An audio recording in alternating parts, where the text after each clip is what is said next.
Hey, what's going on, guys? It's me again, and today I'm talking about, just as the title says, I think there's a difference between being lonely and being alone. And I'm gonna give an example, and we'll further discuss it. I've hung out with friends, and I've been in relationships where, so me right now, I'm alone in my bedroom, and I usually like it that way.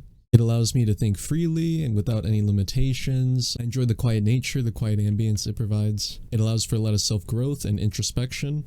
But notice how I didn't list feeling lonely. And so let me tell you the times when I do feel lonely, and it's when I'm hanging out with people, whether it's with a group of people, like friends, or if I'm in a relationship, just me and my partner intimately. Let's start with friend groups first. It's been a while since I've hung out with a large group of people, but when I would hang out with people on a frequent basis, I would feel lonely. And I think the main cause behind that is people afraid to be genuine and form actual bonds and friendships and relationships. Usually most of my friendships are surface level, where we're just kind of talking about whatever, whether it's politics, whether it's influencers, whether it's celebrities, video games, whatever.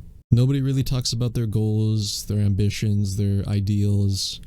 God forbid you talk about your emotions, right? You talk about your feelings, you're a little sissy boy, right? And it's because of those factors I feel lonely when hanging out with people. People putting on a mask that they present to the public, and maybe as you hang out with them for a while, the mask will start to slip and you'll see their true self. But most of the time, their true self isn't really somebody that I mesh well with or vibe with. And to some degree, I can't really blame people who do this. I used to do it as well, where I would put on a mask and I would leave the house to go in public with this mask that I have on because I knew it was a mask that people would like. And I think people do this because it hurts a lot less when people don't like this fabricated persona that you've made, rather than them disliking the genuine person who you are inside. It's like, oh, this person doesn't like me. Well, who cares? It's not even who I am anyways. If you walk in public with your true self, it's, I think, brave, but at the same time stupid, because you're presenting yourself naked for the world to see while everybody else isn't. And now let's get into relationships, where masks do start to slip in private, better or for worse, but this still gives you the opportunity to see who your partner really is. And I'll tell you my experience being in relationships and having that mask slip. Most of the time it was bad because my partner put on a mask that they thought I would like, which I did. But come a couple weeks, a couple months, a couple years into the relationship, the mask starts to slip and you're like, oh, well, you're not really the person you portrayed yourself as or the person I fell in love with. So let's put myself in their shoes, right? Okay, so I really like this person and I want them to like me. What kind of hobbies do they have? What are their interests?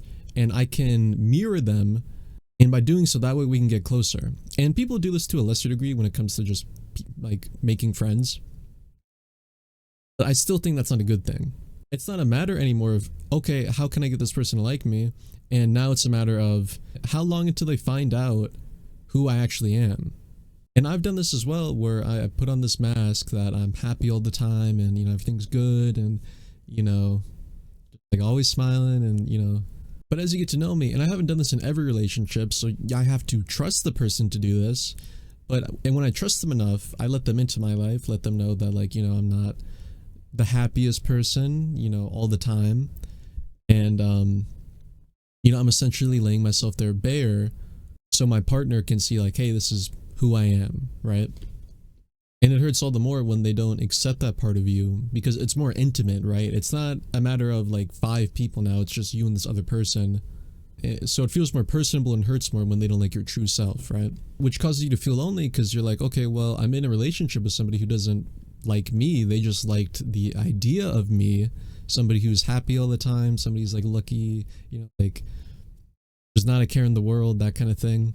And this causes me to do some self-introspection about why I like being alone and why I don't like being alone. And I'll talk about why I used to not like being alone, because it's really just one thing. Because people around me said it was weird, right? Like, oh, you're by yourself? Like, that's weird, like, go make some friends. And you go and make friends and they're fake, or they're afraid to show their genuine self, so they just put on a mask.